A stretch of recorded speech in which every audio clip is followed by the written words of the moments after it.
చల్లగా. ఇవాల్టి ఎపిసోడ్ లో నెక్స్ట్ కంటెస్టెంట్ ఏవి చూసేద్దాం. ఏవి ప్లీజ్.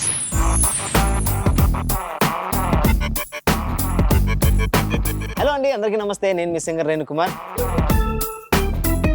ఇవాళ నేను మీ ముందుకు ఎందుకు వచ్చానంటే, నా మొదటి ప్రయాణం ఎక్కడైతే స్టార్ట్ అయిందో నేను మళ్ళీ అక్కడికి వచ్చాను. 2017 పాడుతా తీయగా నా మొదటి అడుగు బాలుగారి దగ్గర నుంచి స్టార్ట్ అయింది. నేను అక్కడ షోలో స్టార్ట్ అయినప్పుడు ఎలా పాడాలి ఏంటి అన్నది నాకు ఒక్క ముక్క తెలియదు. నాకు సంబంధించిన వరకు పాడుతా తీయగా ఒక మ్యూజిక్ స్కూల్ అనమాట. ఎందుకంటే ప్రతి ఒక్క విషయం ఒక చిన్న మైన్యూట్తో సహా మొత్తం నేర్పించడం అన్నది నాకు చాలా హెల్ప్ అయింది. ఎందుకంటే 2017 తర్వాత ఏవైతే పాడానో వాటిలో నాకు చాలా హెల్ప్ అయింది. నాకు చాలా చాలా స్పెషల్ పాడుతా తీయగా. సో ఇప్పుడు మళ్ళీ మీ ముందుకు నేను ఎందుకు వచ్చానంటే, పాడుతా తీయగా సిల్వర్ జూబ్లీలో పాడడం నాకు చాలా సంతోషంగా ఉంది.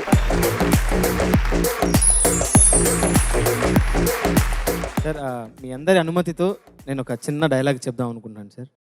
సార్, ఇప్పటి వరకు ఒక లెక్క, ఇక మీదట ఒక లెక్క, పాడుతా తీగ సిల్వర్ జూబ్లీ స్టార్ట్ అయిందని చెప్పండి. కింగ్ కీరవాణి గారు, చురుకైన Charan sir, smiley Sunitha ma'am, and అలాగే చాకు లాంటి చంద్రబోస్ గారు, అలాగే మా స్టార్ సింగర్స్ అందరూ రెడీగా ఉన్నారని చెప్పండి. గుర్తు పెట్టుకోండి, ఈటీవీ పాడుతా తీగ సిల్వర్ జూబ్లీ ఈ సీజన్ మీకు చాన్నాళ్ళు యాదుకుంటది. ఎందుకో తెలుసా, రెచ్చిపోయే రేణు కూడా ఇక్కడే ఉన్నాడు.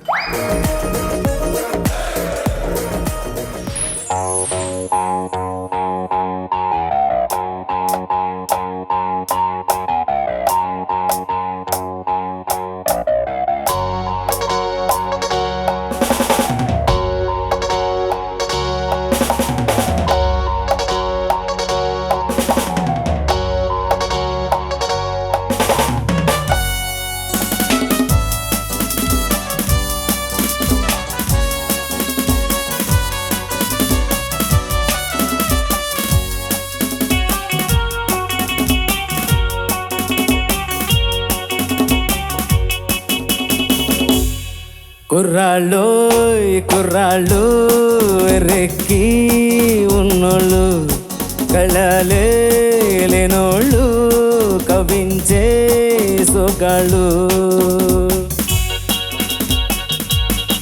కుర్రాళ్ళు కుర్రాళ్ళు రెక్కి ఉన్నోళ్ళు, కళలే లేనోళ్ళు, కవించే సోగాళ్ళు. ఆటగాలు పాటగాలు అందమైన వేటగాలు, హద్దులేవి లేని వాళ్ళు, ఆవేశం ఉన్న వాళ్ళు, తారారీ.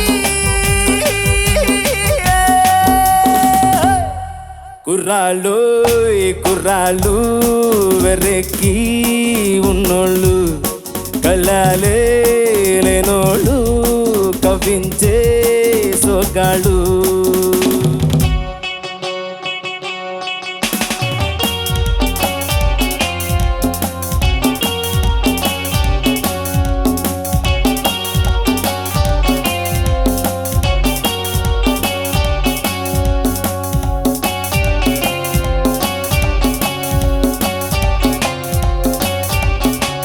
నీతులు చెప్పే ముసలాళ్ళు, నిన్న మొన్నటి కుర్రాళ్ళు, దూలిపయ్య నాటి బూజులు, మనవే ముందున్న రోజులు, తెంచేసే ఈ పాత సంకెళ్ళు, మనుషులే మన నేస్తాలు. కమాన్ క్లాప్స్. సార్ సార్ మీరు కూడా ప్లీజ్. మనసులే మన కోవెళ్ళు, ఎవ్రీబాడీ. మనుషులే మన నేస్తాలు, మనసులే మన కోవెళ్ళు, మనకు మననే దేవుళ్ళు, మార్చిరాయి శాస్త్రాలు. ఆటగాళ్ళు పాటగాళ్ళు అందమైన వేటగాళ్ళు, హద్దులేవి లేని వాళ్ళు, ఆవేశం ఉన్న వాళ్ళు, తారారీ. కుర్రాళ్ళు కుర్రాళ్ళు వెర్రెక్కి ఉన్నోళ్ళు, కళ్ళలే లేనోళ్ళు, కవించే సోగాళ్ళు.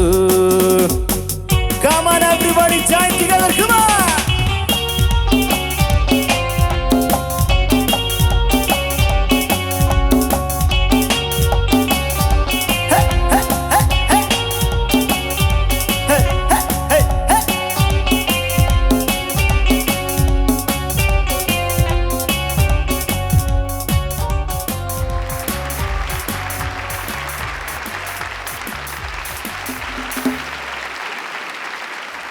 Judges over you. Charan sir. దుమ్ము దుమారం రేణు కుమారం. కంటెస్టెంట్లకి ఒక విధమైన బెరుకు ఉంటుంది. అది ఎటువంటి షో అయినా సరే, అది బాంబేలో జరిగినా, హైదరాబాద్లో జరిగినా, సార్. కొచ్చిన్లో జరిగిన రియాలిటీ షో అంటేనే కంటెస్టెంట్లు కొంచెం బెరుగ్గా ఉండాలి అన్నది ఒక గ్రామర్. వాళ్ళు బెరుకు లేకపోయినా కూడా బెరుకు నటించాలి. అట్లాంటిది నువ్వు డైలాగులు చెప్పడం, ఇటువంటి పాట సెలెక్ట్ చేసుకుని విపరీతంగా పాడడం, హ్యాపీగా మమ్మల్ని కూడా చప్పట్లు కొట్టమంటాం, చాలా అద్భుతంగా ఉందమ్మా నీది. నువ్వు ఫస్ట్ సింగర్కి ఉండాల్సిన కాన్ఫిడెన్స్ అన్నది విపరీతంగా 200% ఉంది నీలో. Thank you sir. చంద్రబోస్ గారు, ఎంత కుర్రాళ్ళైనా సరే కుర్రాళ్ళు చేయలేని పని ఒకటి ఉందండి. కుర్రాళ్ళు కంటెస్టెంట్లుగా ఉండగలరు కానీ జడ్జిలుగా ఉండలేరు. దానికంటూ ఒక వయసు కావాలి. కాబట్టి మీరు ఎప్పుడైనా సరే నెక్స్ట్ ఎపిసోడ్కి వచ్చే లోపల మనల్ని పొగుడుతూ, మనల్ని అంటే ముసలాళ్ళు ముసలాళ్ళు అని పొగుడుతూ ఒక పాట రాయాలి. ముందు చూపు ఉన్నవాళ్ళు, మార్కులెన్ను వేసేవాళ్ళు, ఆ పాట కూడా మనం పాడుకుందాం. సార్ నన్ను కూడా కలిపేశారా? నువ్వు కాదులే, లెజెండ్ కేటగిరీలో ఉన్నారండి ఆవిడ. కాదు, శాశ్వత కుర్రాళ్ళలోకి వస్తావు నువ్వు. రేణుకుమార్ పాడడం పక్కన పెట్టేద్దాం, ఇది వేరేలా చెప్పాలి అంటే ఏం చేస్తావు? వేరేలా చెప్పడం అంటే మీ పర్మిషన్తో చూపిస్తాను మేడం. ఆ? అంటే వేరేలా అంటే కొంచెం చనువిస్తే అంతే. ఓకే, అర్థమైంది. అంటే అలాగే కాదు మేడం, అంటే పాడేశాను కదా ఒకసారి. ఏదైతే నేను చూసుకుంటా పో. కుర్రాళ్ళు కుర్రాళ్ళు రెక్కి ఉన్నోళ్ళు, కళలే లేనోళ్ళు, కవించే సోకాళ్ళు. కుర్రాళ్ళు కుర్రాళ్ళు రెక్కి ఉన్నోళ్ళు, కళలే లేనోళ్ళు, కవించే సోకాళ్ళు. ఆటగాళ్ళు పాటగాళ్ళు అందమైన రేణు సార్. బ్రహ్మాండం అసలు. ఆ చిన్న మూమెంట్, లెగ్ మూమెంట్ చూసి ఏంటి అందమైన అనుభవం, సినిమాలో మైకేల్ జాక్సన్ యాక్ట్ చేశాడు అన్నట్టుగా అద్భుతంగా చేశావు.